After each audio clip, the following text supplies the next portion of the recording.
ಇದು 4 ವರ್ಷದ ಗಿಡ. ಇವಾಗ ಅಂದರೆ ಇದು 3ನೇ ಕ್ರಾಪು. ಇದರಲ್ಲಿ 250 ಕಾಯಿ ಇದ್ದಾವೆ.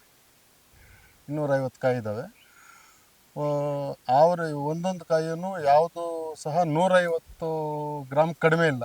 150ರಿಂದ 250ರವರೆಗೂ ಇದೆ. ಆವರೇಜ್ ಇದು ಮೆಚುರಿಟಿಗೆ ಬಂದಾಗ ನಮಗೆ 70 kg ಮಿನಿಮಮ್ ವೆಯ್ಟ್ ಬರ್ತದೆ. ಈ ಒಂದು ಗಿಡದಿಂದ ಮಿನಿಮಮ್ 70 kg. ಇನ್ನು ಹಾರ್ವೆಸ್ಟಿಂಗ್ 15ರಿಂದ 20 ದಿವಸ ಟೈಮ್ ಇದೆ. ಒಂಚೂರು ಮಳೆ ಹೊಡೆದ್ರೆ ಇನ್ನೂ ಒಂದು 5 kg ರೈಸ್ ಆಗುತ್ತೆ ಹೊರತು ಕಡಿಮೆ ಆಗಲ್ಲ. ಮಳೆ ಬಂದಷ್ಟು ನ್ಯಾಚುರಲ್ ಆಗಿ ಸೈಜ್ ಬರುತ್ತೆ. ಇನ್ನೊಂದು ಏನಂದರೆ ಇದು ಬಯಲಾಜಿಕಲ್ ಮಾಡ್ತಾಯಿದ್ದೀವಿ. PSB KMB ಕೊಡ್ತಾಯಿದ್ದೀವಿ.